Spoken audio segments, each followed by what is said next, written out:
What's up, guys? How we doing? Oh, saw a bunch of people waiting, so I figured I would start a little early since people are just hanging out, waiting for the stream to start. But I would appreciate if you guys give me a heads up on audio, make sure it's all right. I'm setting up on the laptop. Hadn't had Streamlabs installed. Just set up the mic and a camera. So, and I see that it's a little wobbly. See how that goes.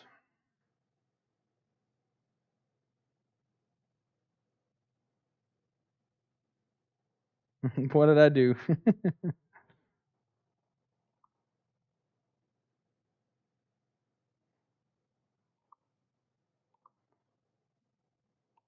was that? I was getting Discord set up on this laptop too.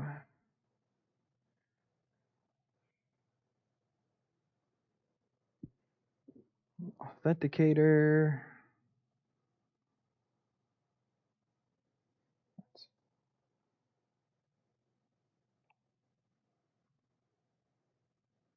Well, I'm not my mother's son, because mom is at a wedding shower. Or she's probably home by now.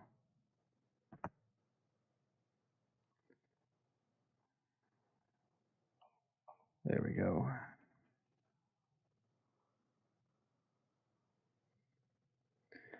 All right. So tonight it's just gonna be kind of a bit of Q&A. I'm figured I'd go live about an hour, and it worked out really well last weekend. A lot of people had questions, so that's me on the couch. I don't have a chair in my office, so standing at my desk right now is not really an option. But yeah, so last week had a good stream of that was dad. I had a good stream last week of like Q&A. So I figured I would do that again this weekend. People had some questions about my builds and things like that. So I figured I would go ahead and answer some questions tonight, on the projects and whatnot. But also kind of fill in. So I've been meaning to have surgery on my knee for a couple weeks now. And with COVID going on, really was not an option, as all the hospitals are full or just weren't doing it. And then I got a phone call from my knee surgeon yesterday afternoon and was like, hey, I can either get you tonight or first thing tomorrow morning.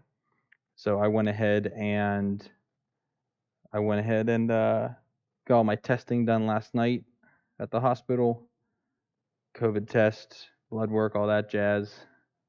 And then I'm going to lower gain a little bit here. And then this morning at dark 30, wife took me in, had surgery this morning, got home a little before, I got actually home at dinner time. And so far doing all right. Got the knee on ice right now, which is why I am again sitting and not standing at my desk as I normally do with my normal setup, as you guys see all the time. Hey, Adam. Yeah, Aaron, for tonight, again, I didn't stream last night. Again, I was at the hospital getting all the testing done last night. But at least for tonight, I wanted to just hop on for a little bit. Yeah, Adam, I know you like that. But it was good. It was honestly a very fairly small surgery. It was just on the front of my kneecap. Nothing too major. Did have to go under though, so I was groggy most all the day. Still a little tired now, but it's always trippy when they put you under and you wake up someplace else.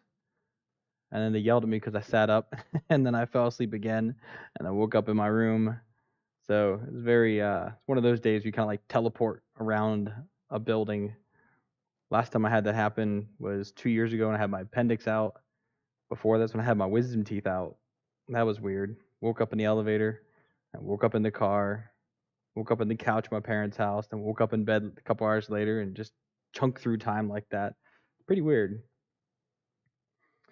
But yeah, so that's on a personal front. That's what's kind of going on with me there. On in the shop, I've been doing a lot of recording, getting things done. I have a list of the videos I'm trying to get shot. I don't really have time to edit right now, which is fine. Um, Aaron, I believe they did. The surgeon actually had to leave the day, so it was the anesthesiologist that saw me for the rest of the day. He's the one that discharged me as well. But I'm assuming he did because he hasn't told me otherwise yet. I'll go see him tomorrow or Monday, take the bandage off, and he'll look at it, see how it does. But yeah, he hasn't said. I didn't really ask either. So all I know is I got taken care of. um, what do you have for content? There's also a couple shorts that I'm kind of thinking about doing, and I'm hoping people would have some crunchy or smooth peanut butter. It would be smooth, Adam. So I'm working on a couple shorts videos that I'll be releasing throughout the summer, and I've been thinking about doing a couple shorts just on Clipper, as there have been a lot of complaints from a few people recently that Clipper is lacking documentation. So I figured I would help be part of the solution for that, and I'm going to make a couple short videos, like I'm hoping under 3 minutes, maybe even 2 minutes, for like tuning in Clipper. I'm not going to touch input shaper or pressure advance because Nero has super in-depth videos on how to do that. But I'm talking more of PID tuning and steps calibration, um, and general setup videos. I'm going to do a couple setup videos. I'm going to do one that's going to be a kind of a generic setup clipper on any 3D printer with like a MKS or SKR board. I'm going to do another one, but this will be later once I move. I'm going to do a setup video for how to set up clipper with a NZ board. I already did the duet. I don't think I'll redo that setup because I needed Nero really to help me out with how to do that on a duet.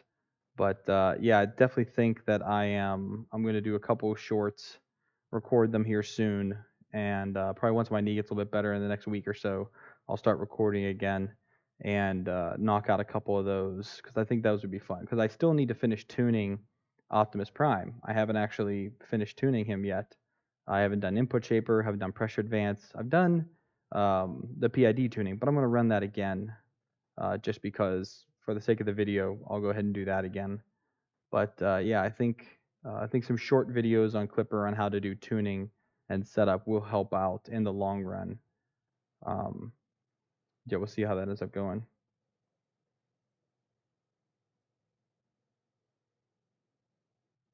Llama. Yeah, getting old does suck. I'm not that old yet, but due to my job, I do get a fair bit of physical strain, and this is kind of the culmination of that, of just my work and needing to have this knee operation. But when I did hurt my knee the other week, I did, it was a couple weeks ago. If you guys remember that one, I did hurt my right knee. This surgery was on my left knee, but ended up getting MRI and everything was fine. So I pulled something, did something weird. So yeah, well, that's what I did with. So I did Adam. I did the live stream of that, but I'm kind of thinking to do a separate video again, maybe more shorter, compact, on doing that as well because I'll be doing an NZ board with a Raspberry Pi 3. Generally the same. I mean, it is going to be the same thing, to be honest, because I'm going to be hooking up the same UART ways. I'm not doing it via USB because I like having everything very compact and inside the electronics enclosure. And I found that wicked sweet um, bare enclosure that has the NZ board and then the Pi sideways, and they kind of sandwich on top of each other. So I only need to run a real short jumpers in there, and the lid is magnetic. It is, it's when it snaps together, you guys are gonna love that. It's really cool. I like that a lot. Hey Matt, how you doing? Aaron said getting people familiar with the printer config will go a long way to help. Yeah, I think that too, Aaron. Maybe kind of going through one of my configs, um, maybe doing one on just that, maybe doing one on just macros on like what you would generally need macros for, because a lot of the functionality is built into Marlin vanilla, so you don't really have to worry about macros and things like that. But if you want to add a filament sensor to your printer uh, in Clipper, there's a few things you have to take in consideration. So maybe that would be even something, is if I can try and just figure out how. I'm long-winded. Everybody knows that. I like to talk. I like to talk about 3D printing and technology. So a lot of my videos are longer, and if people don't like that, they don't watch. But most people tend to like them, and so I think trying to do something a little more short and like, here's the code you need to add a filament sensor to your Clipper setup, and kind of go from there. That might actually be a pretty good one.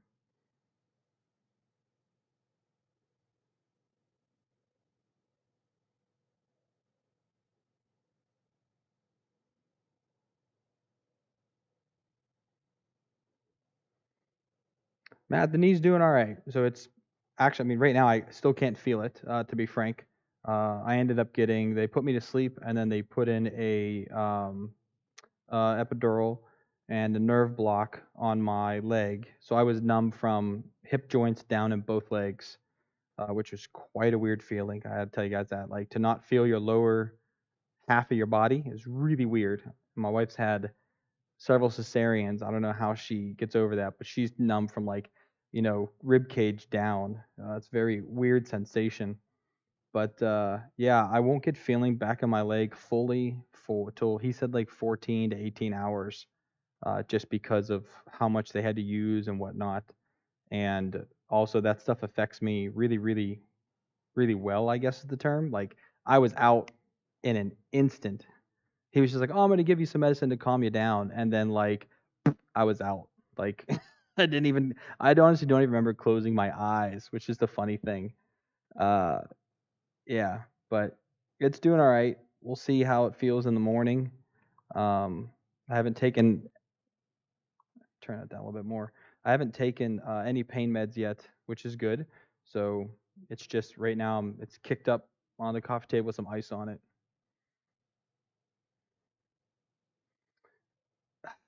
Where are we at up here?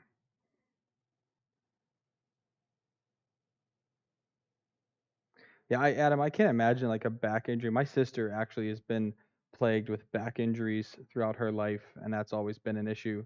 Thankfully for me, it's just my knees, but it is what it is. Um,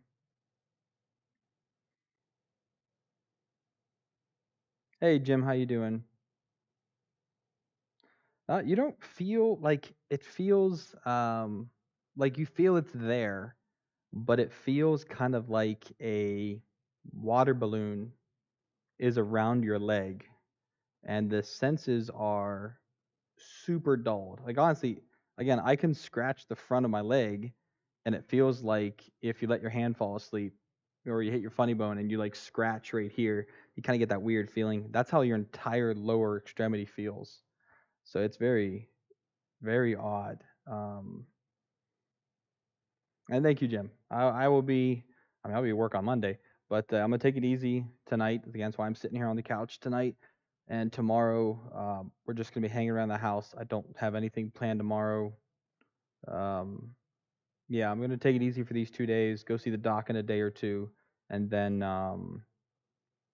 uh, yeah, a couple days be alright.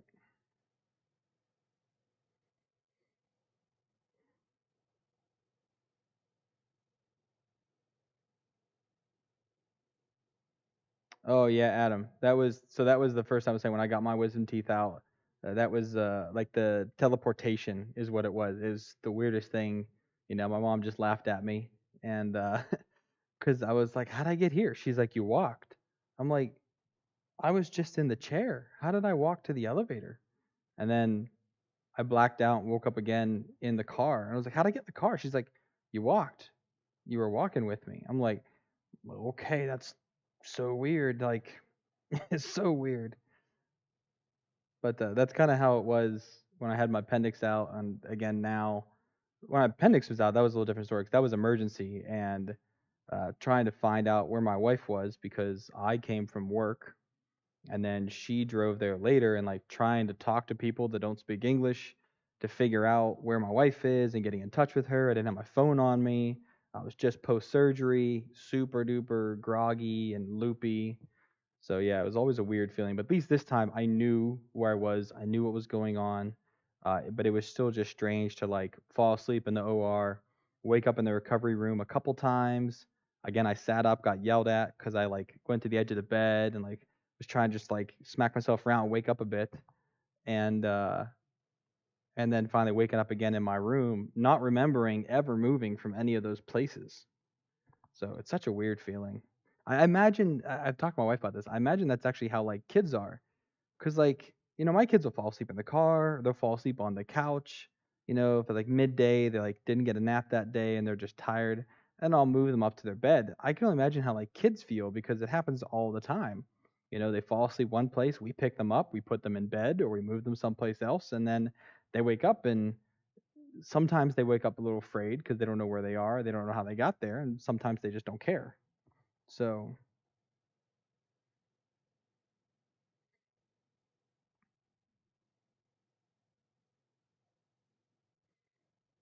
Matt, I hope you do it. And if you have any questions with it, again, please ask away in the Discord. And again, for anybody who's not a part, join us down in the Discord. There's a link down below where you can ask all your questions normally. If you're building something that's cool, we've got CNC. Probably going to make a Pew Pew channel here soon just for anybody who's doing lasers because uh, I just got an offer to review a laser. I'm asking them to delay to send it to me. But yeah, I really want to try out some more laser stuff, and I think I could start doing some cool things if I can just learn, number one, how to design for laser etching, and two, how to better control it. Because that's my biggest issue, that lasers are stupid, especially cheap lasers. Cheap lasers are stupid. They don't know where they are. They don't have, unless you add in end stops and things like that, which none of them have. They're very dumb pieces of equipment. So for me, that is a hinder to me because I'm so used to, excuse me, a 3D printer. It homes, it goes where it is, and then it does its job. So that's my issue with lasers, at least on the cheap end. I don't, could I buy an expensive one? Yeah. Do I have the space for it? Not really. The wife really wouldn't adhere to that. Maybe one of those like desktop ones, but they're like 3 grand. Like that's a little too much for a laser that I'm not going to use all that often. But this one I'll be getting, I may look to modify it and make it smarter. Maybe, I don't know, but it's definitely something I want to look into doing. Um, it's a 40-watt diode laser, so it's not CO2, so we're not cutting through real thick things, but we can etch a lot of things with it, which will be pretty sweet. Um, no, Adam, they're not on off. Hey, Ryan, just saw you in there. They all have power control. Even the cheap ones have power control these days. Even if you get the 2.5 watt or 5 watt from like Banggood or AliExpress, they all have a degree of power. It's all PWM 0 to 255. And then not maxing, matching the control of how powerful the light is coming out along with speed. So that's where it kind of differs. Like where 3D printing, you're matching temperature with speed in order to get the best results. Well, with lasers, you're matching the power with the speed in order to get the perfect results.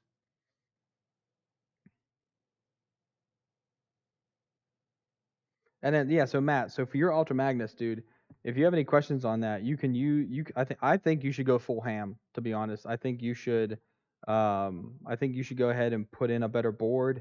Maybe look at getting that FiSec S6, because that is an awesome board because it has MOSFETs for the fans, so you can run really good 12-volt fans on there because there's no great 24-volt fan out there, to be frank. There isn't, at least not for less than like $20. And if you're paying $20 for a 40 millimeter fan, you're a lunatic. But you can get some great Sun-on 12-volt fans for that, and then you can actually set those different um, pins. There's jumpers in there to set the voltage, and you can set the pins. There's more pins in that board for controlling it. So definitely, I think go into there. Hopefully Aaron will make a case for that, or if you find one online that you can use with it. But I do think you should go all the way with Ultra Magnus. It's a great build. um, I would say put on a bigger nozzle. I have a point 0.5 on there, which is pretty nice. I'm enjoying a point 0.5. Point 0.6 is a bit bigger for most people, but point 0.5 you can still get that nice thick, point 0.3, point 0.3, 4, 3.5 millimeter layer height, and still have decent quality, which is the nice thing about a point 0.5 millimeter nozzle. Um, so I definitely think you should do it. And if you do and you have questions, ask away in the Discord. You have both Brandon and myself have already built that printer. I'm hoping more people build it. It's been pretty popular on Android's downloads. I do have an overview video that will be coming out this summer about that printer, kind of explaining it and things like that. I'm doing overviews actually of all of that's actually some of the videos I'm recording now is I'm doing an overview video for each of the custom builds that I've done, kind of the idea behind them, why I did them, the way they were designed, especially Megatron that kicked it all off for me and Aaron. Like, hey, but you want to do this in a week? Why not? So there's going to be some good overview videos this summer on all of my custom builds. So if anybody kind of has questions, that'll be a little more focused to answer some of those, and just a place to kind of document as I've done all these live builds to have a single video. So if I tell someone, hey, go check out my Bumblebee build, they can just watch that overview video. Now they will be longer. They're all going to be like 20, 25 minutes long as I talk about them and go through them. But I still think that they will be good videos nonetheless. Oh, it's good to hear, Aaron.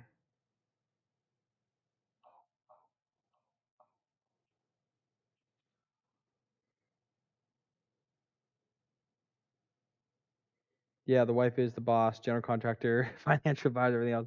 I mean, she generally doesn't care what I spend money on, to be frank. She's even told me that. She's like, I don't care how much you spend on 3D printing or if I buy a new computer. She really doesn't care because thankfully I'm in a situation where we don't have to care that much. Like I do have income to do that with, which is nice. And especially now, again, with 3D printing practically paying for itself with, you guys doing the Patreon and the donations and all of the affiliate link usage, I can pretty much go out and buy whatever I want for 3D printing to an extent, obviously.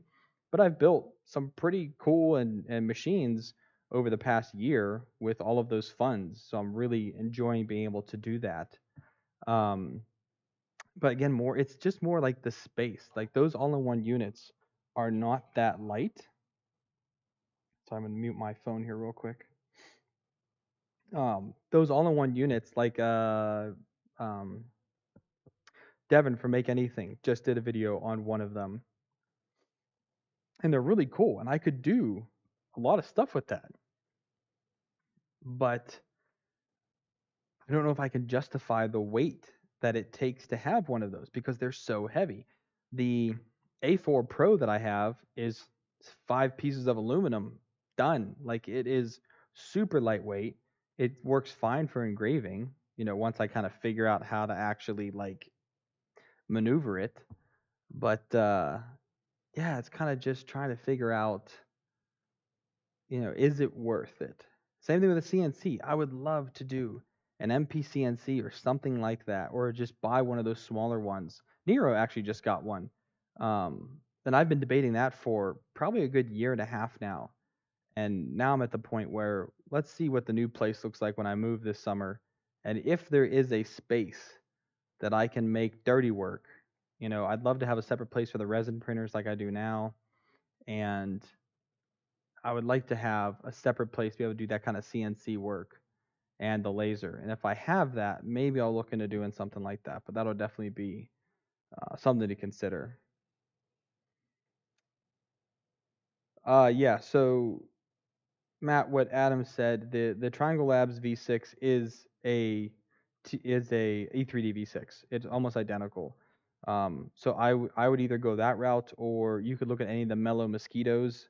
Those clones are, from what I hear, great. I have yet to use the two that I bought back on the 11/11 AliExpress sale, but yeah, those were very highly recommended, and you'll be able to do good things with those. And at least if you do use the ENA3D V6, or if you buy the Triangle Labs V6, you can use the bare extruder like I did. Or if you get something different, but that's the cheapest route to go though. To upgrade that printer to a better extruder, a better hot end, is to go the Triangle Labs V6 with the bare hot end.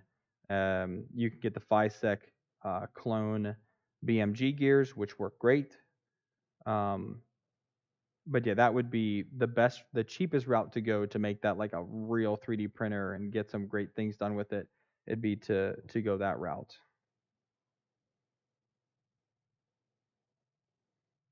Have I looked into selling 3D prints on Etsy? Matt, I have, but due to work and the way that I get things, I am not allowed to sell products. So that's why I don't. I don't print on demand.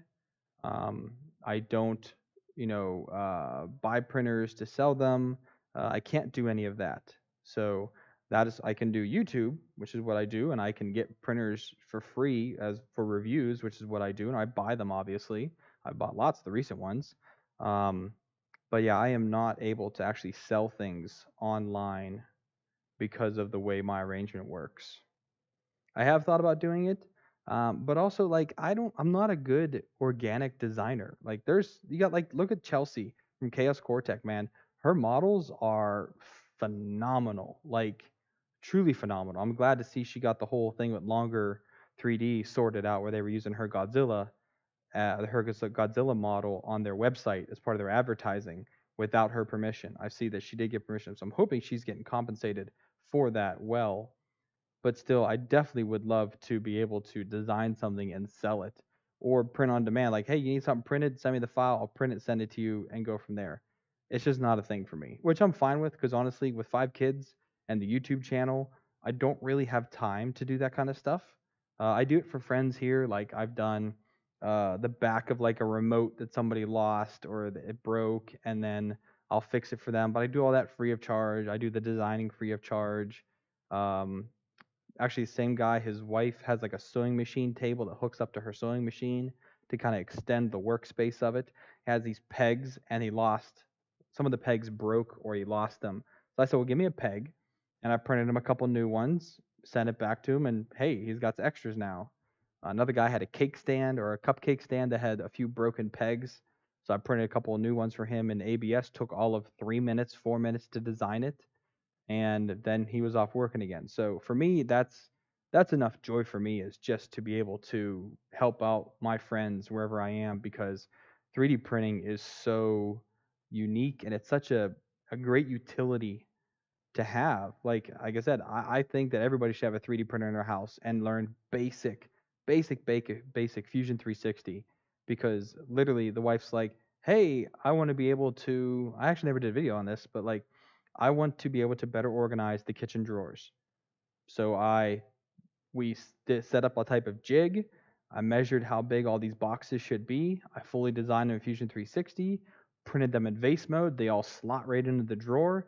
And now all the different things have their own space in all of our kitchen drawers, which is great because I'll just recycle those prints when we leave here.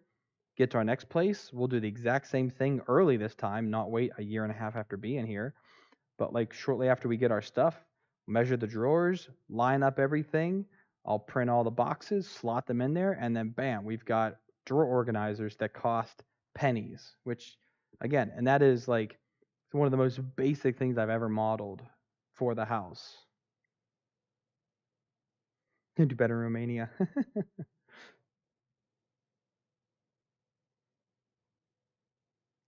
Actually, so Aaron, you talk about there's a market for them. So actually, my next place, they have a fantastic kids maker space, and they do a ton of 3D printing, and it is not the most developed country. And I'm trying to find a way that all the ones that I have right now, I'm kind of trying to figure out a way that I can just send it to them. I don't really have the weight in my stuff, I don't think.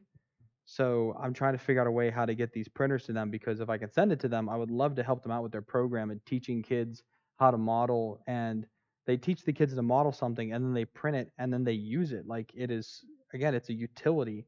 It's so awesome to be able to do that. And the fact that they're teaching these young kids how to do that is just so awesome. So I'm trying to figure out a way how to get these printers to them. I think that'll be great. Hey, Wolfgang, how you doing?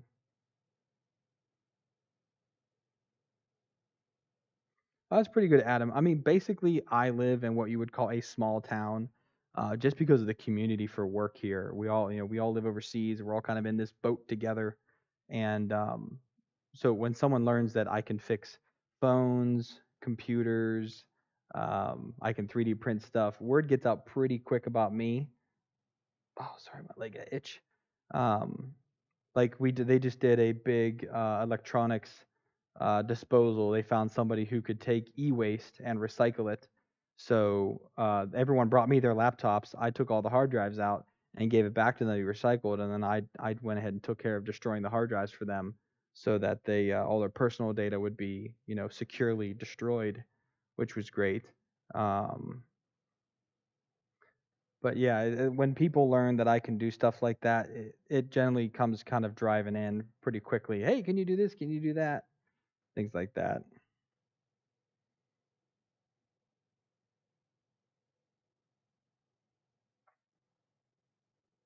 Send them a V0. Well, like I said, I've talked in previous streams, kind of like my ideas for what I'll be building over the next kind of year and a half. I'm hoping to be able to do all of those builds.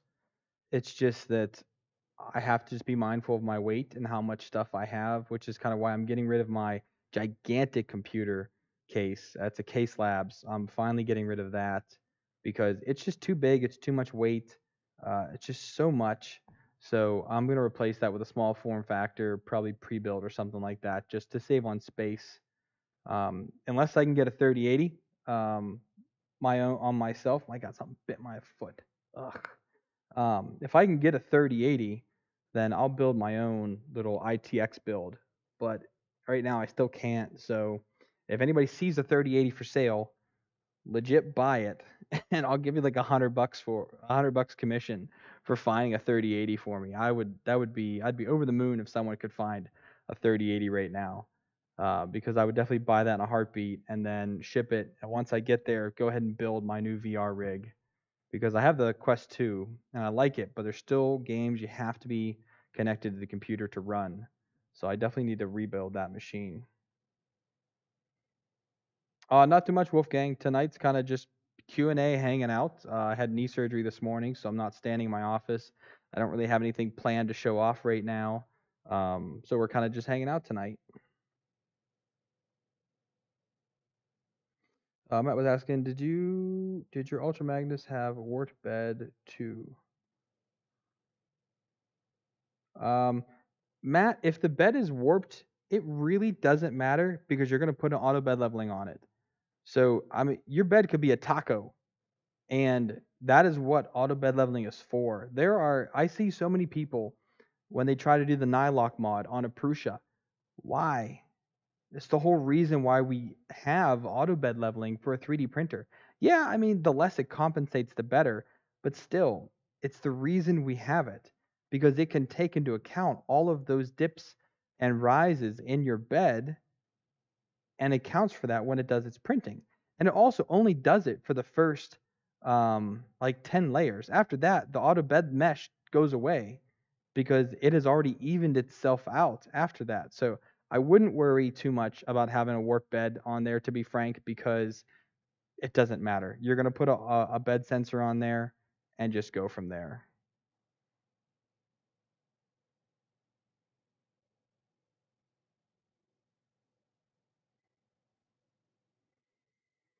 Well, that would be interesting, Aaron. I mean, it probably would be honestly about what it'd be like 50, $60 a printer to ship at least.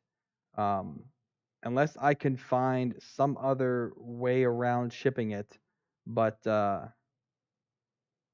yeah, it would probably be like 50, $60 a printer, and I've got like 9 of them that I would love to send. So I would need like $500 to $600 to ship all of these probably. And it's just a bit much at the moment to be able to do something like that, especially something I'm going to donate.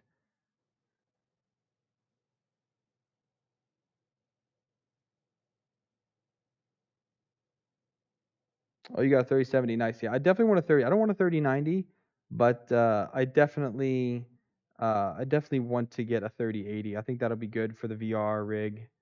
That with so I can get a 5900X, a Ryzen, which is great. So they're popping up more often now. But the graphics card is the whole reason why I haven't bought anything for the build yet, because there's no reason for me to buy the parts if I can't even use the rig without a graphics card. So that's what I'm waiting for.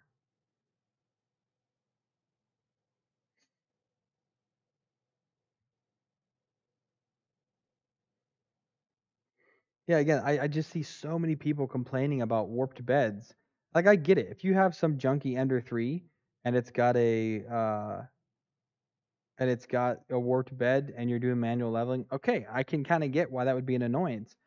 But the whole reason for auto bed leveling is to accommodate for that automatically. We let the software do the work for us. We're working smarter, not harder at this point. Aaron posted a few times in the Discord. I actually just got mine on Wednesday. The 5-volt, 10 millimeter probes. They plug straight into your ZN stop. You do a couple changes in your firmware, and boom, you have auto bed leveling. It takes literally less than a half an hour to do that work. So definitely do it.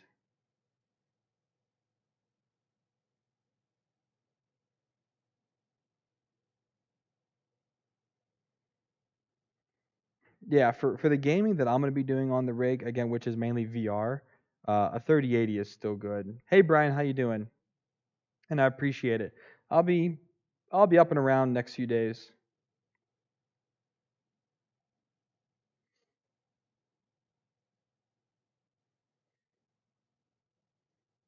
I mean, the Nine-Lock mod, again, if you don't want your auto bed leveling your probe to do any work, do the Nine-Lock mod and pull the ABL off because then it's pointless. Like if you can get your bed physically within that zero point 0.1 millimeter or 0.01 as that one guy did the video on, which is a great video. So it's like then take the bed leveling probe off. There's no reason for it. You don't need it anymore. Like or just set your ABL to do it once, have it store your mesh, and then never probe ever again because it's pointless. The Nylock mod corrects all of that. So I get it. I get the reason why they do it, but it's still like that's why you have a bed leveling probe.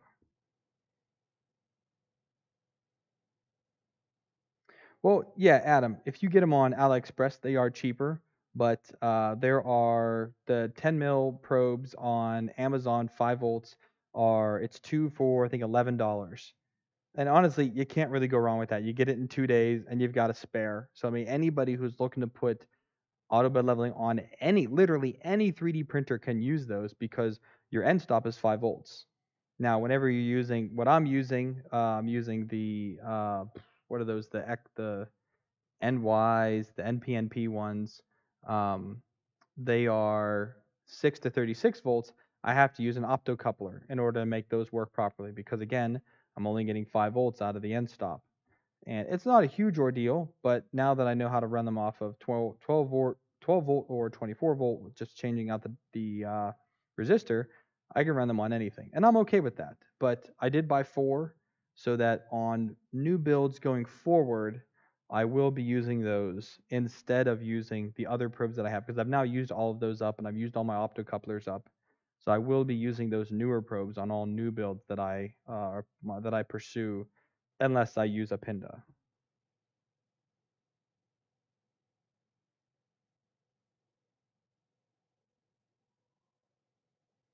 Yeah, no, Matt, I think you're reading it wrong. Um,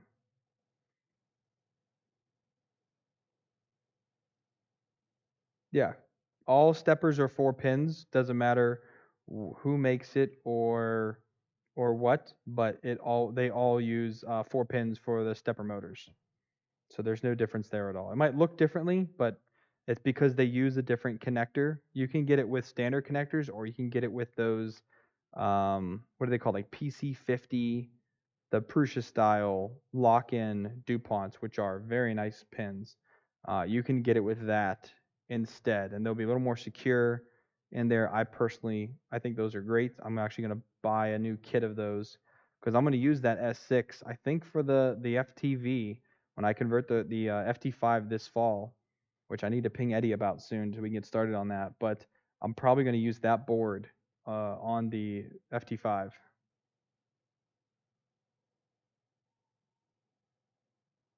Yeah, Adam. So uh, F, the FiSec S6 has 6 stepper motors, which again for me isn't really like a big. That's not the big selling point to me. Oh, I rearranged my legs here. The big selling point to me is the fact that you can set 12 or 24 volts for your fans. So I can use a 24-volt power supply on that, just move a jumper, and I can use sun on 40 mil fans without having to worry about adding in a DC to DC down converter, which is fantastic because that takes up space in electronics enclosure, that adds heat to the system that doesn't need to be there. I think that board is very cool. Have not used it yet, but I definitely am planning on building with that. So I need to range my leg here. Oh, my ice pack is pretty much done. Need to get a new ice pack here soon. And the price is very good for that board as well.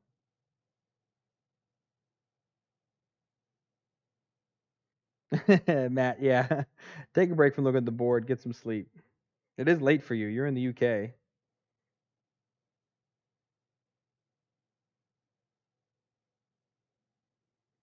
So Brad's asking if I had dealings with Banggood. So my dealings with Banggood have been both affiliate and non-affiliate. So Banggood has sent things to my to me for review, but I've also ordered. So when I was doing more with the FPV drones, kind of setting up my own, I was doing the tiny whoops. I bought all my stuff from Banggood, and I had literally no issues whatsoever. But you're gonna wait a while. It's like AliExpress. Unless you can get AliExpress, you can at least get from a U.S. warehouse, which is really cool. And I try to do that all the time when I'm ordering something. I try to order from their U.S. warehouses because I get it way faster. Still takes me a while, but like you guys in the States would have like a week. You'd have your parts from AliExpress, U.S. warehouse. Banggood doesn't have a U.S. warehouse as far as I'm aware. That might have changed, but as far as I'm aware, they don't. And yeah, I mean, it's no. If you're okay waiting the time, you know, Banggood is just Amazon. AliExpress is just Amazon. It's just, they're selling products from other companies. You're gonna get the same product whether you buy it on Amazon, Banggood, or AliExpress. It's just how long you're okay to wait for it. If you can order from Amazon because if you're U.S. based, then great. If you got people like Gunner up in Iceland or you got Matt out in the UK somewhere, I mean, it might be worth it.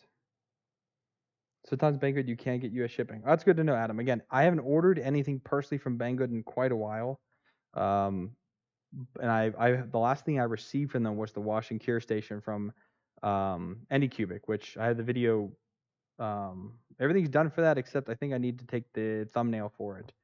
But yeah, I mean, if you're okay to wait for it, then great. You know, I've had no issues with Banggood. But again, it's a roll of the dice. It's the same thing with AliExpress.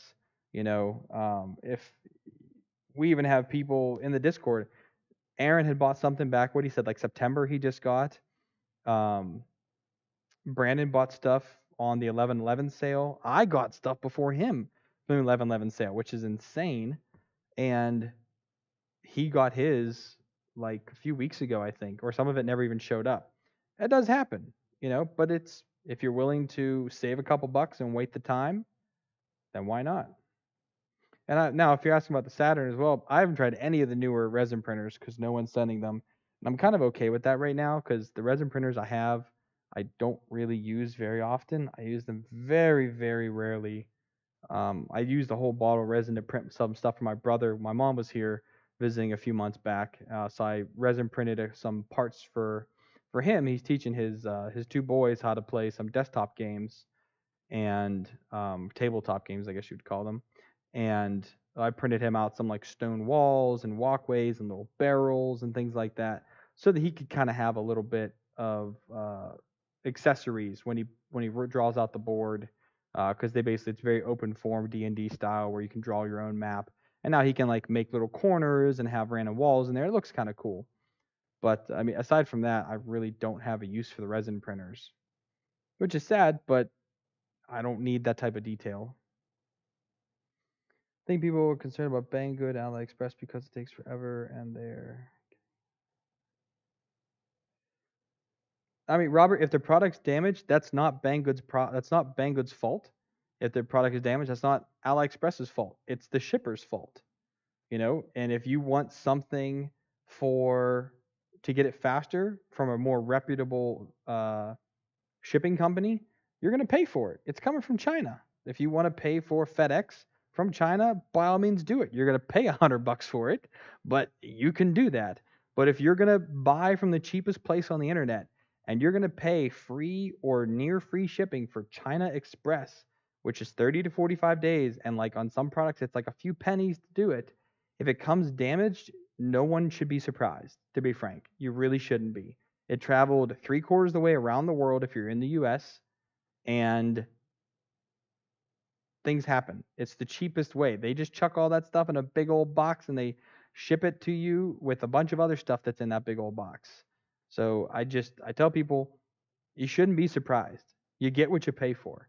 If you want to pay more to have a better shipping company, if you want to pay more to get it from AliExpress or an eBay, a vendor based in the US from eBay, and you pay for better shipping, it should come better then. But I mean, all my times, I've only ever had a few things ever damaged from AliExpress or even from Amazon. I get things damaged. But again, it's not Amazon's fault. Stuff travels like 8,000 miles to get to me from Amazon. I don't blame Amazon for when it's damaged.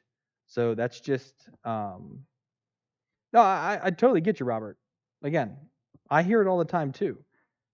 But you can't blame the company you're buying from for that.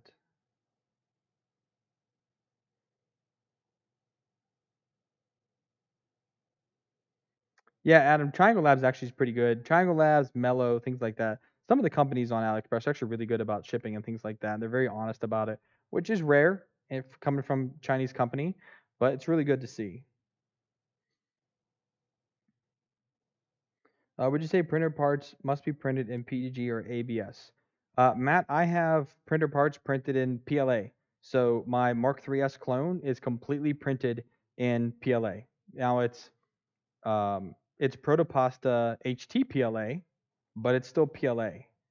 The only thing I ever changed out on it was the actual extruder body. I printed in PETG black, and the part cooling fan nozzle was PETG, but I went in and swapped that out for an ABS part now. But you can get away honestly with PLA if it's a non-heated part. I should say if it's a part that is not near heat. But if you're gonna have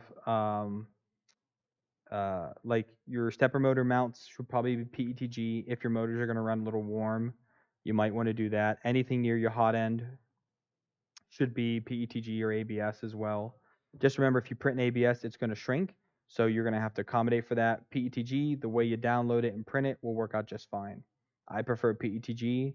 For most all of my printers are printed PETG, but you can use PLA if you only have that option. Maxwell, how you doing? You can pay $55 for Express up to 15, 25 days. Brian, yeah, you can. Again, if you're willing to pay that for that, then so be it.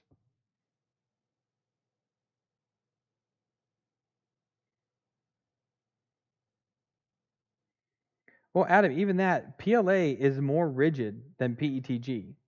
So if it's under stress, PLA will work out great as long as you have enough walls and infill for it. It's the same with PETG.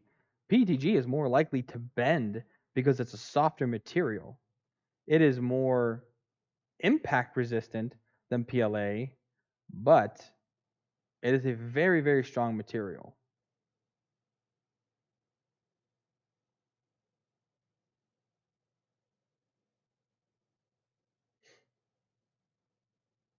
But again, I normally print things in PETG because I have the availability to do that.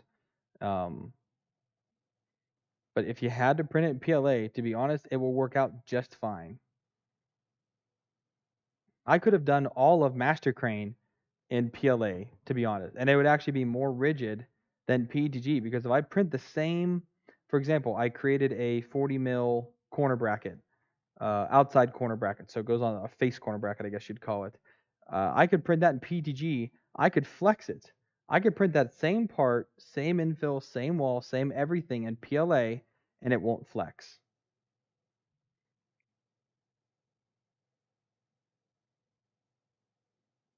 That's a myth, Adam.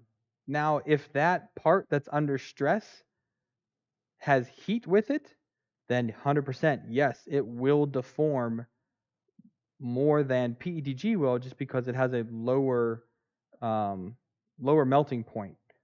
So definitely will happen. But if you have a part that doesn't have that's not having that much stress, like if you're having like a cantilever type thing there, like I printed a shelf mount upstairs above my Nerf wall in PLA, and it lasted for almost 2 years. It wasn't very heavy on there, but 2 years later, I noticed it was having deformed a little bit. So I reprinted them in PLA, and they're back up there in PLA again. Because why not?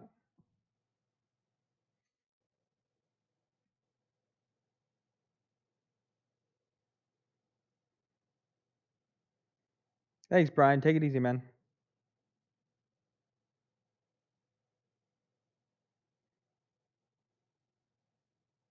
Yes, the MPCNC is recommended to be printed in PLA because PLA is more rigid than PETG is.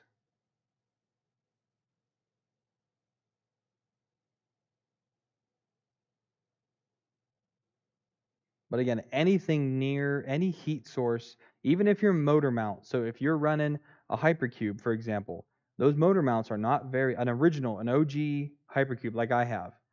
I printed that one in PETG because the way that his motor mounts are designed, they're pretty thin.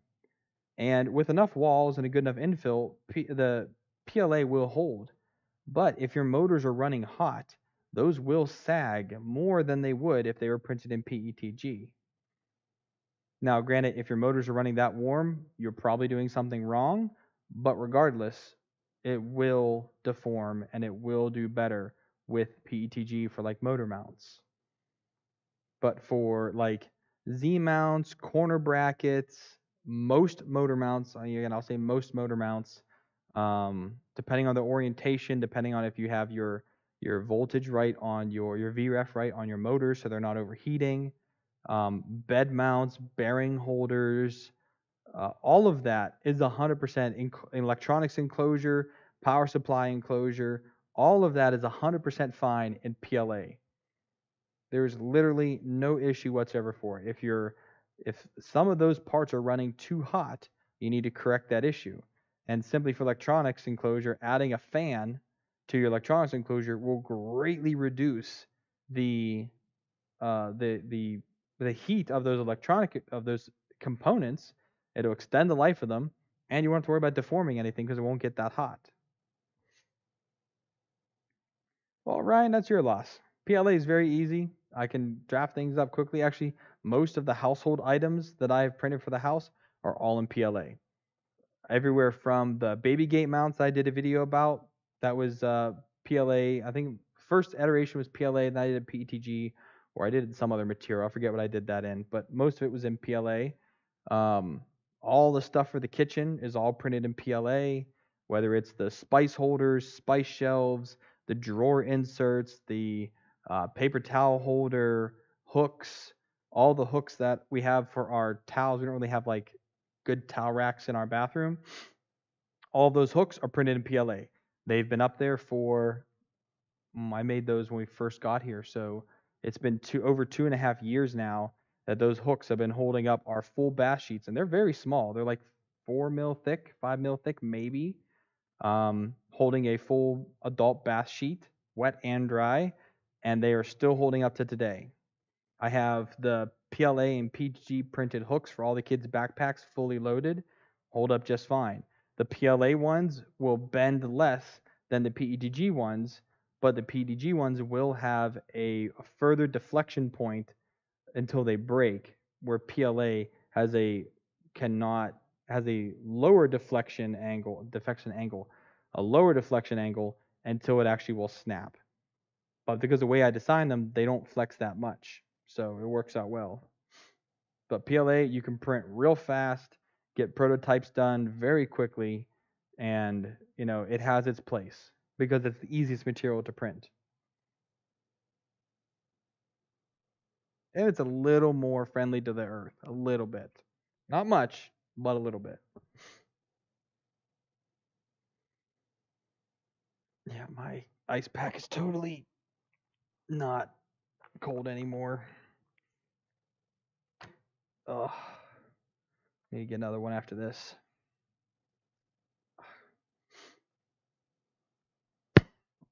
So what else you guys got? Any other questions here? I'll be ending here soon.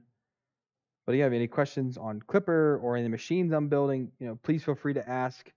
I keep talking with Chris on Twitter.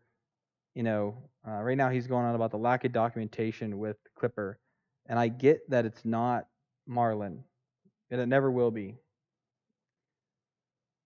But it has its place, it has its user base, and whether or not it gets out to the larger space or not is unknown, and probably not because it's a separate board. You have to buy something else. But I do hope to be part of the solution on getting Clipper better documentation, getting more videos out there, more tutorials out there about it, just so that more people can see if it's right for them. Because as I said, it's definitely not right for everybody. The LCD screen sucks, in my opinion.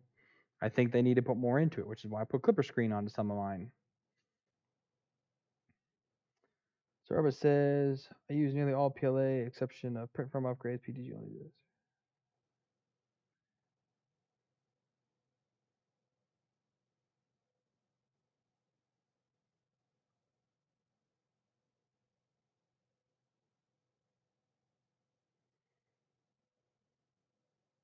Yeah, again, you're doing it right, Robert. You have parts that are near heat.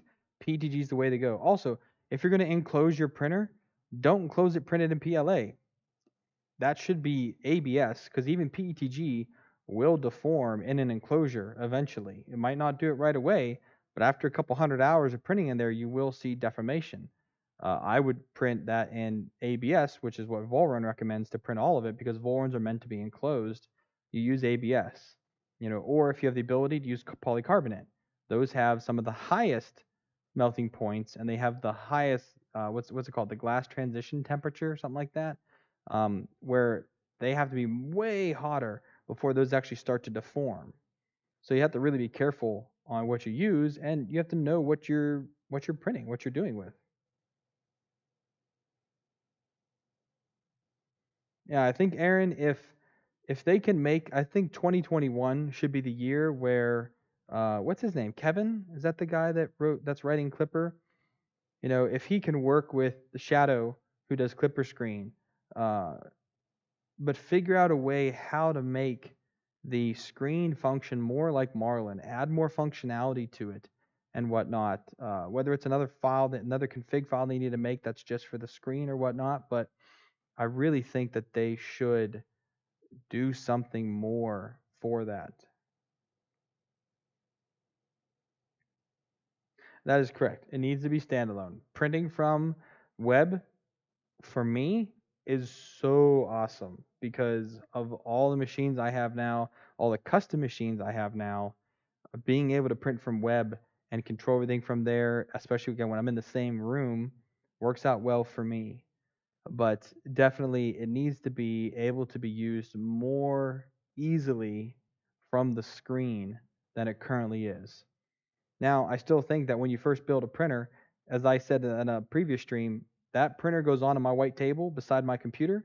I hook it up to USB, and I do all the tuning. I do PID, I do Z offset, input shaper, pressure advance. I check my extrusion multiplier. I do all of that before the printer leaves where I built it, which is right next to my computer.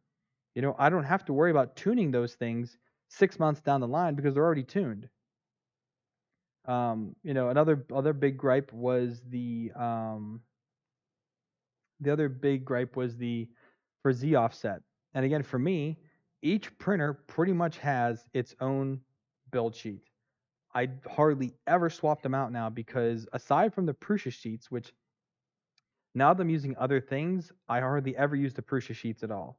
They're PEI ones because PLA is great on those. PTG is great on the textured. Well, I have new textured sheets from other companies that hold PLA and PETG just as well as the other. Like there's zero issues. I don't have to switch out sheets. So I don't find that as an issue, and I don't think it should be an issue because how many people are like me and have 2 dozen or a dozen different sheets for the MK52 bed? Not many. Most people will have the sheet that came with the printer, and if they choose to have another one, but most people won't. You also got to think about some of the times that when I hear people complain or say something about 3D printing, you have to look at who they are and what they do. It is not the same for everybody. There's Brandon. You're being quiet. Gecko Tech is an awesome build sheet. Absolutely. I love Gecko Tech. Um, it sticks so well. Really do like that stuff. But some of the newer textured sheets are working out so well on my machines. I haven't had to use Gecko Tech in a while because I just haven't needed it. But there's even Jim, if Jim's here.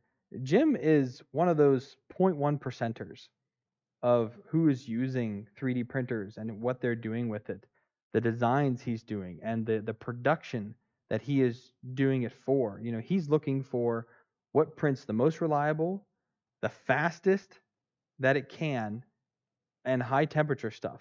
That's what he's looking for. And if it's, you know, someone like even me, I don't care how fast a print takes. It just works. Or Matt here, who's on a second printer, A and A plus like a second printer maybe, or a third, something like that. Or even Aaron, or any of the other guys that are in here, you know, the people who are in the Discord generally make up the 5%, I would say, of 3D printers, just because not like total, but like the demographic is about 5% of those people because they are the prosumers, the power users, the tuners, things like that. But the mass market of people are who people like Chep, who he appeals to, which are people with an Ender 3. So the things that some of these more elite users of 3D printers are doing mean absolutely nothing to the vast majority. Like 95, 98% of people who have a 3D printer doesn't apply to them whatsoever. So they could literally care less. And that is, hundreds of thousands, if not millions of people.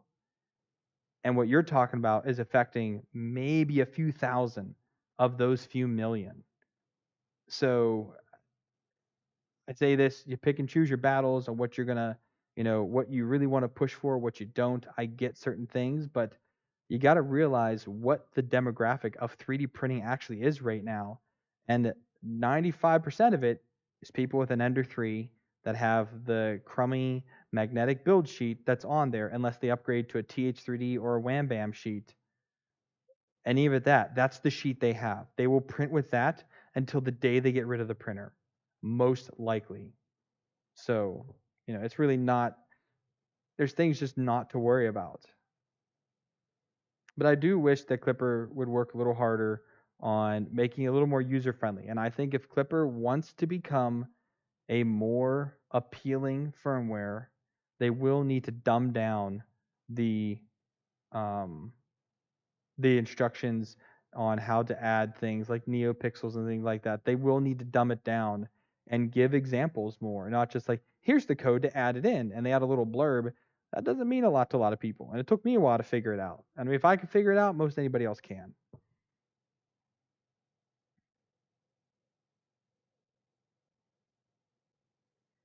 Well, see, Robert, again, you're one of the very, very, very few people out there that are part are of that very, very small group. You know, most people only have one sheet for their Ender 3. Heck, I had two Ender 3s. They're now sitting downstairs because I don't use them. I actually sold one of them. I had one sheet for each one of them. And I don't print on demand. Now, people who are a print farm, you're in a whole different category. Like you're not who most people are talking about or to. You are like, you're out there somewhere different because What you're doing is way different than the vast majority of people who own a 3D printer. You're running a print farm. You know, it's very different. So some of these simple changes, uh, honestly mean nothing because you're already a prosumer. You're already a pro user. Ender 3s work. I don't like them. I think they need too much to make them better, but that is right now in 2020 and 2021. That is what we are considering as good quality or okay quality is the print that's coming off an Ender 3. No one here can argue that you can't do better because you can, way better, and for not much. But right now, the Ender 3 is good enough to be that mass market printer for most people. It's good enough for, the dad with the little kid or the mom with the little kid that needs to do little projects around the house. Honestly, for the half the stuff I do for the house, an Ender 3 would be fine. It would work out just to do the little things my wife needs. My wife would be fine with an Ender 3. It does everything that she would need it to do. So it's just there are definitely different sections of where someone fits in, different demographic of 3D printers, of the people who are using 3D printers, I should say.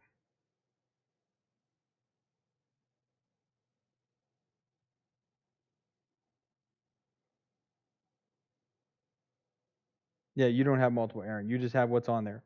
And again, you're most people. Most people are that way. If they happen to upgrade their Ender 3 to a Wham Bam system or a TH3D Easy Flex system, which those are the two biggest ones that people are going to upgrade to, um, they're not buying 2, 3 different sheets. They're going to buy one.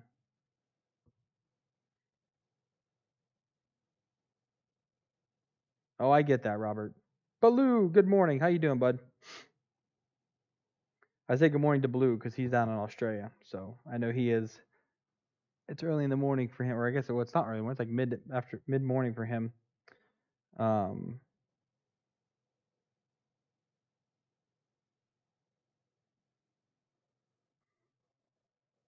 and again, Matt, what you're saying, again, some people like the that glassy bottom. Some people like the textured bottom. Personally, I like the textured bottom. I think it looks fantastic. I love that texture. But there are certain times where you need it to be that glassy bottom where a PEI sheet would work. But most people are going to buy a regular PEI sheet. They're not going to buy textured. That's also common. If I was to go to TH3D, if I were to go to Tim and I go to what's his name owns just Josh that owns Wham Bam, if I go to them and I say, give me the statistics on what you sell the most of, it's going to be their regular PEI sheet flex sheets, 100%. I can almost guarantee that.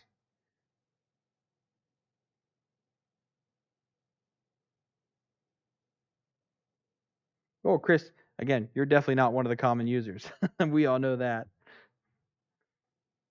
Go into the Ender 3 Facebook group and go see what a common user looks like, which I've left all those groups. They are just so stupid. I'm so done with Facebook 3D printer groups. That was actually the video I've been debating on doing is how toxic Facebook groups are and that they shouldn't exist anymore, to be frank. They are so toxic. I had to leave every single one of them.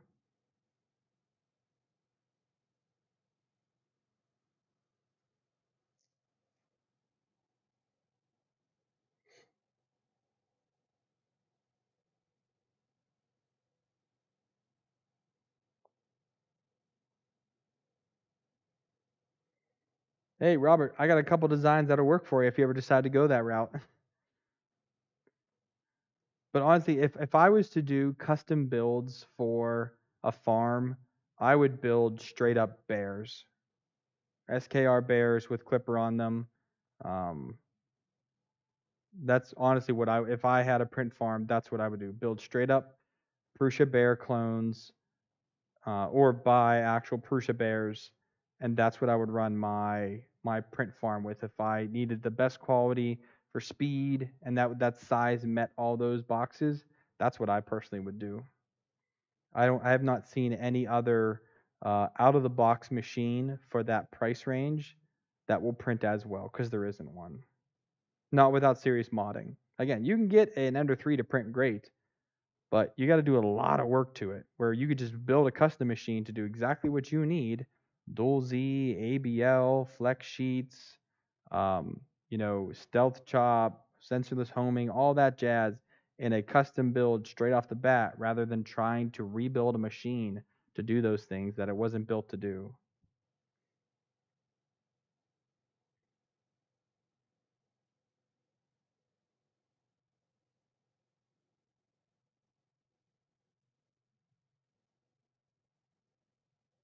Oh, there are some super smart people out there. Like, honestly, I will say probably the best Facebook group I've seen is the BLV MGN Cube group. I do not see the toxicity in that group that I saw in the general 3D printing group, any of the Crowdy groups.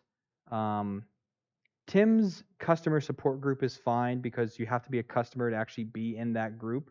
Yet you have to buy at least one product from him, provide the order number to be let in that group. And generally speaking, that group isn't too bad, but they do get pretty toxic against people who just don't read the directions.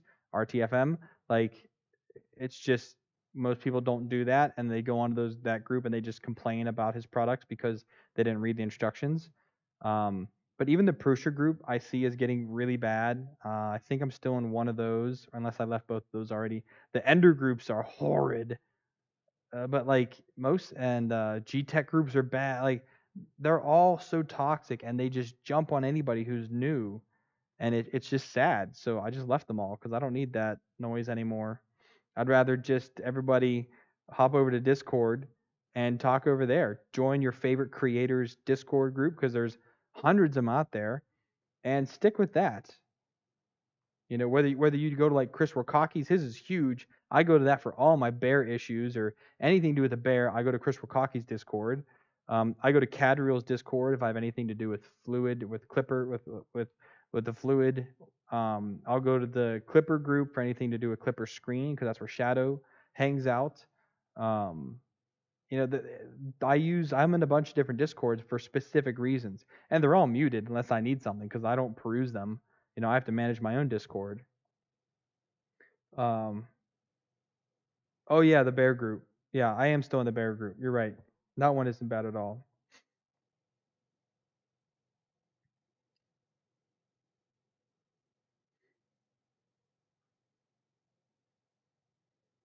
Matt, the print comparison between the Mark 3S clone and Mark 3S original, identical. Literally, you can't tell the difference.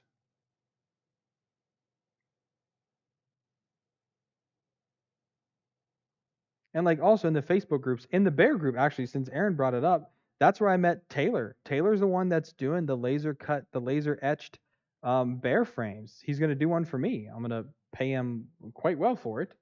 Um, but he's one of those few people that I found via the Facebook groups, and I'm glad I did.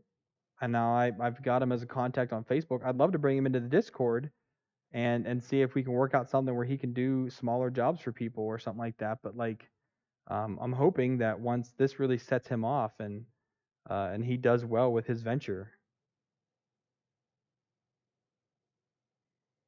Well, Chris, as I've said before, it is definitely not for everybody. Um, I appreciate it, Robert. Come hang out with us. I see you join there. Awesome. Um, Chris, Clipper's not for everybody. It is very codey, programmy.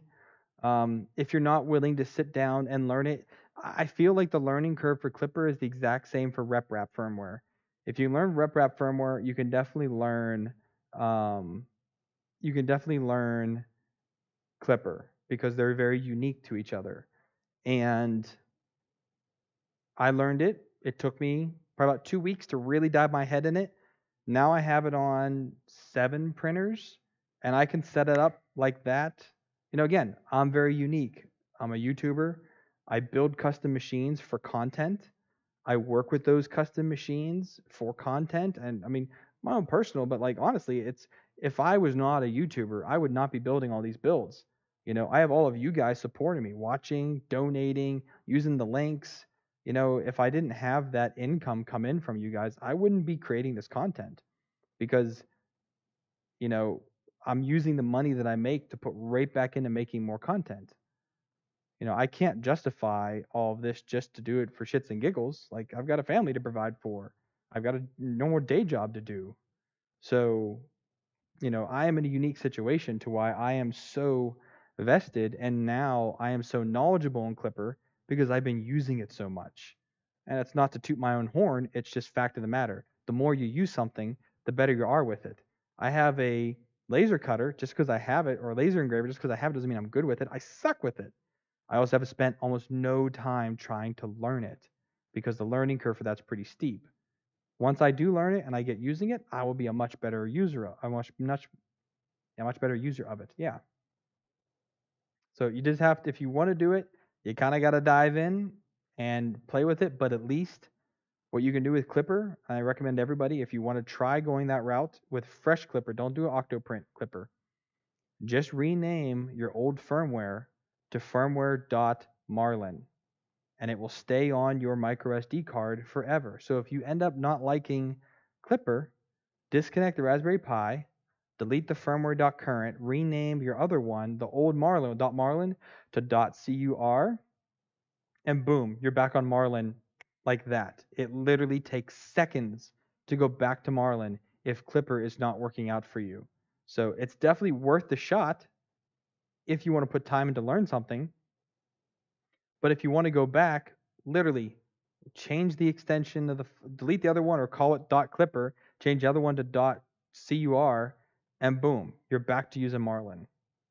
Every one of my machines that I converted from Marlin to Clipper have a firmware.marlin on the micro SD card. So for some reason, if Clipper just totally goes off the deep end or Fluid just all of a sudden sucks and I don't like using it, I can go right back to the Marlin build that I originally made for the machine and I'm back to printing in no time. So it definitely is a way to backtrack and save yourself if you don't like Clipper. Robert's saying here, so I think the COVID outbreak led to tons of people wanting help, which is noble. Flooded the groups, strange people. Yeah, and that's the thing. Internet trolls piss me off. They do. If you've got, as moms around the world have said, if you have nothing nice to say, don't say anything at all. If you cannot contribute to the conversation, don't say anything at all. And I say that in my Discord because I don't deal with any of that BS.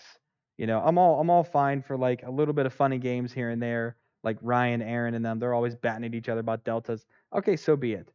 But if someone's to ask a question and someone gives a stupid answer or just picks on them for that, that person's going to be gone. Thankfully, that's never been an issue in the Discord because I feel like we have a great community on there. But honestly, I'll ban you in an instant if you want to be that kind of jerk on there because I'm not going to stand for it. There's no reason for it.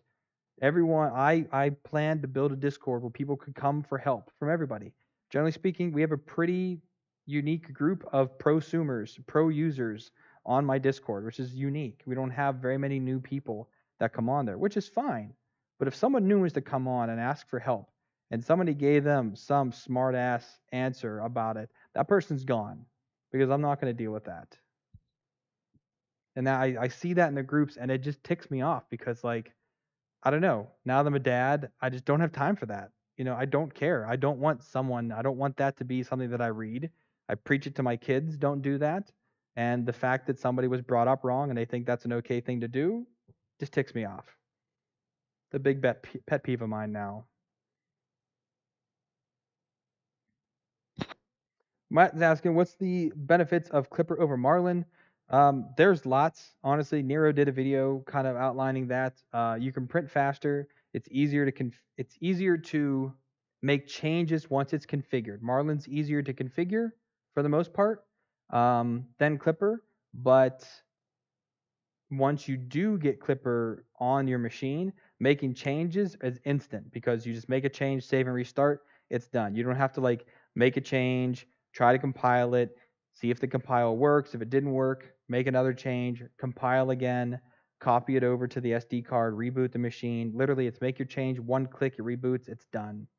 So it's much, much easier to use. It's easier to tune, as I said before. You only need to do very few, like 3 prints really, to do any like the true tuning on the machine. Yeah, you got to do PID tuning. Yeah, you got to do extrusion multiplier and your E steps. That's common. But to actually tune the firmware, it's 3 prints and you're done. So it's very easy to be able to do that. Yes, Robert. Banter is good. Trolls are not. 100%. I am all good. I am all for some good friendly banter between us. Most of us know each other very well. We've been in the Discord for quite a long time now. Friendly banter is always welcome. It's fun. It almost shows affection because if you didn't like somebody, you wouldn't mess with them a little bit. It's even in the office place. But trolling someone or just being a smartass is not okay. So, Robert, you're saying you're planning on using Clipper in the future. Now, I will say, once you get a machine built, Robert, and you're going to build multiples of that custom machine, you can just grab your Clipper config, throw it onto the new machine, and go from there. The only thing you really need to make just is your E steps, just to make sure that's going to be unique to each one. The same with input shaper and pressure advance. But those are pretty easy to tune. You can do each machine in an evening and have it up and running in no time. Like I could put Clipper on a machine and have it fully ready to go within 3 hours, 100%, if the machine's already built. Dimple, so which do I enjoy more, printing things or building and modding custom printers? Right now, I'm greatly enjoying building and modding printers. I think that is a ton of fun. I'm learning so much by doing it, to be honest, like so much I'm learning. And this will not be forever though, because I can't continue to build custom machines. Where am I going to put them all? I have to move around the world every couple of years, and I have to have weight. My stuff gets weighed when I move, and I have to stay under a certain weight. I have 5 kids. I can't have all these 3D printers making up for all our weight and have nothing for my kids or the stuff for the kitchen or TVs and everything else that's in our house. So I do have to be mindful of what I'm building and how many I have. But for right now, I will continue with the custom builds. But I would see a shift next year. I will either get back more into filament reviews or I'm going to get more into just doing more printing videos about printing, about custom prints and things like that, and less about more of the building all these printers. Yeah, Gunner is the only troll, but I've put him in his place a few times because he said some off-color things from time to time.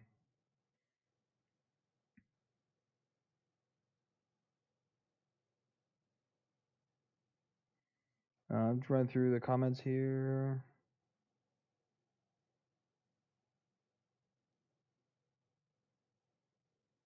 Yeah, it did take 3 months of badgering from Ryan for me to try Clipper, and I ended up liking it. So hey.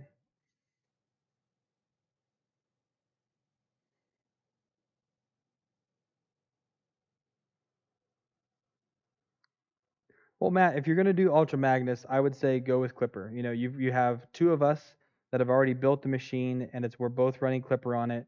I have a very solid build for it for the configuration.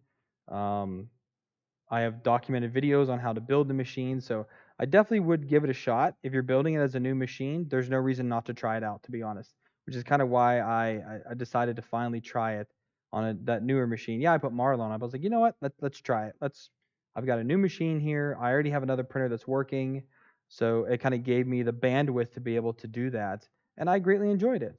And again, now I have 7 printers that are running it, and I honestly don't know what I would do if I was building Marlin for all these machines.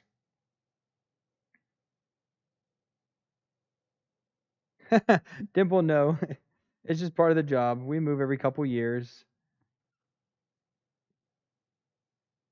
We're just fine. My kids have seen lots of the world, lots of the world. They've had some truly unique experiences that not many other people have had. So I honestly would not change it. Yeah, it sucks for what I've decided to do as a second job, as my night job, which is YouTube and 3D printing. But I would not change it for the world. My kids will be so worldly whenever they're grown up.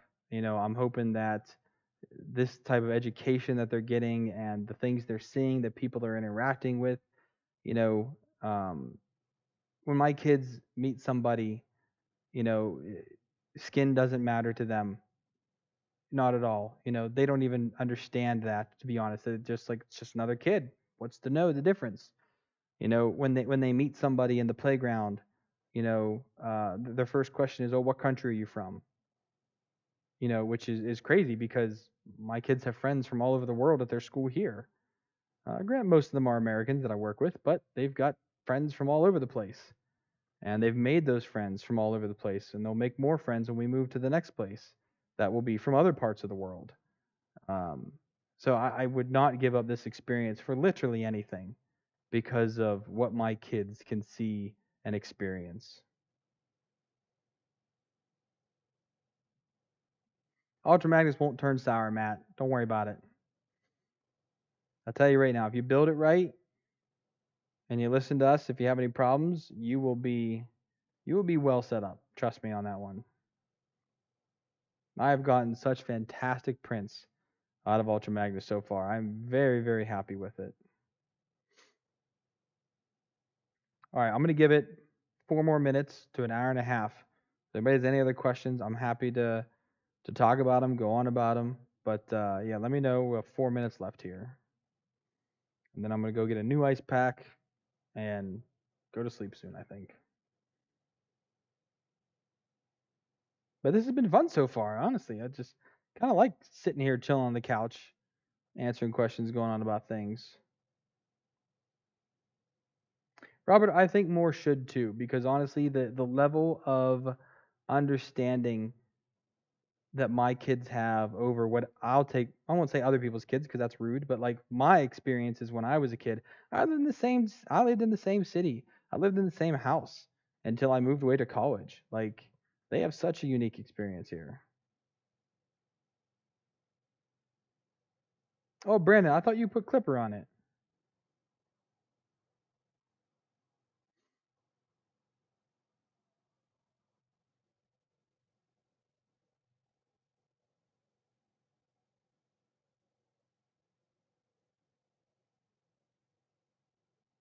Well, Matt, like I said, if you need help sourcing some, I'll help you source some parts. Um, some screw sets for it, and again, have them around because if you ever want to do another build or use other extrusion for something, it's good to have a little assortment of M3, M4, and M5s. You know, mainly M3s to have a large assortment of to have anywhere from the 6 millimeter to 30 or 40 millimeters. Good to have an arrangement of that, but it's also worthwhile to have like some 8 and 10 mil M4s and 8 and 10 mil M5s or if you want to add something to your printer or do something else, that's kind of the way to go. Have a good night, Chris.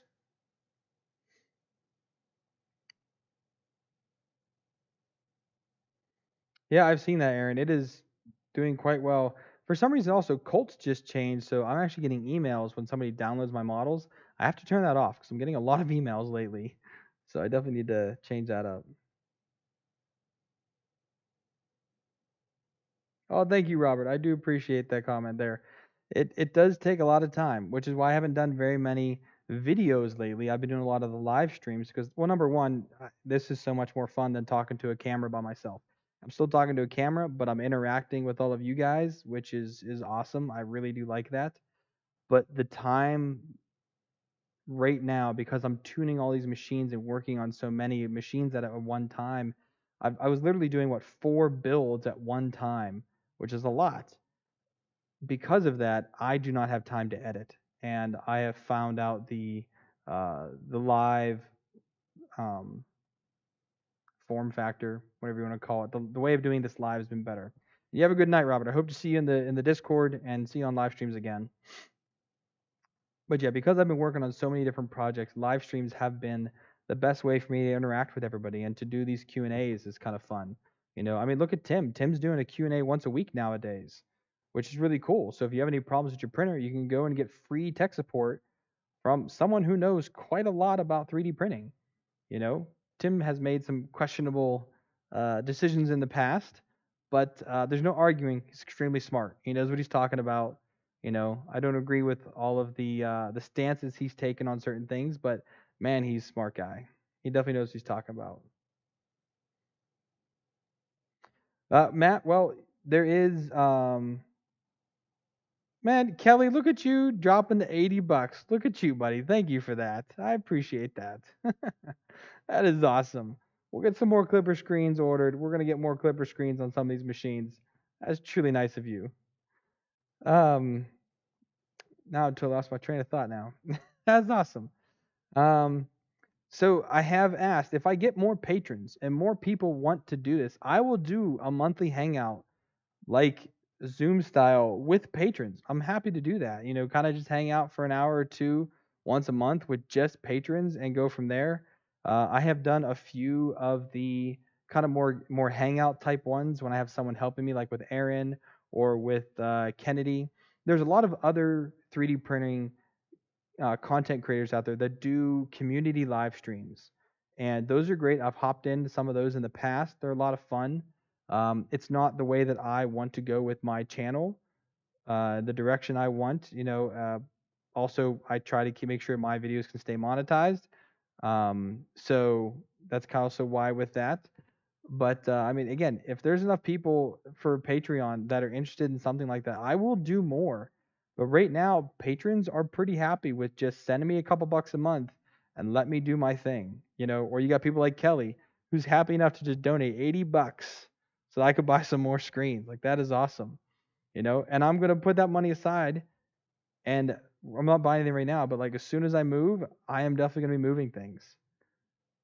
So we'll be buying stuff come July, August. We're gonna be buying some serious kit to start working on some projects. It's gonna be a ton of fun. I've got a new camera to buy.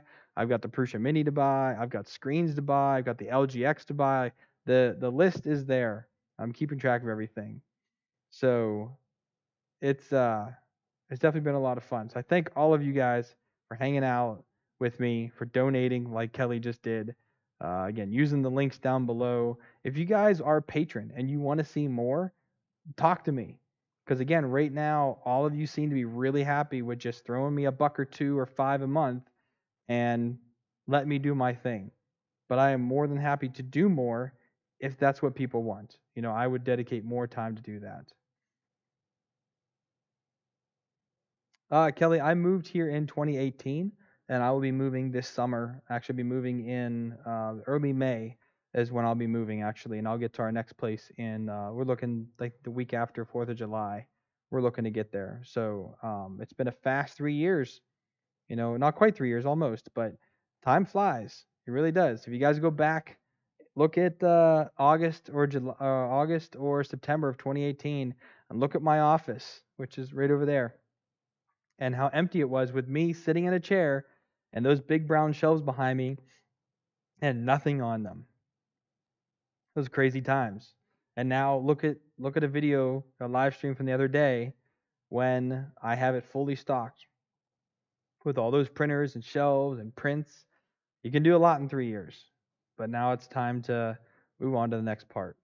See ya, Aaron. I'm signing off here too. So, and Vince, thanks for showing up late. I do think that ended up streaming on top of when, or I should say, Nero ended up streaming on top of me because I normally stream at this hour, but I think he also did one during this time slot as well. So sorry about that, but I'm not stealing many views from him. He gets 300 people in a stream. I got 15. It's all right though. Yep, we're setting up that room. I'm gonna be doing that again. Hopefully, I'll have a space. I still don't know what my housing is gonna look like when I move. Hopefully, I'll know soon enough, and I'll be able to kind of figure out what the setup might look like. But have to stay tuned for that. So with that, I'm gonna go and sign off for the night. You guys have been awesome. It's been a great stream. Happy people to ask questions and bring up issues, things like that. Please continue to do so. This may be the way that Saturday night streams will continue for the next while. I won't be starting anything new for the next few months because again, I'm getting ready to move. I'm kind of winding down on a lot of things. So this is fun just to kind of hang out for a bit and talk about things. So thank you all for tuning in. Again, if you want to support the stream, you can check all the links down below. There's Patreon, there's one-time donation links, and there is some affiliate links. And if you update your bookmarks with those links, I greatly appreciate it because a little bit of what you buy comes back here to help me, and it helps me buy things for the channel, whether it be cameras, printers, parts, you name it. I use it all to further what it is that I'm doing here.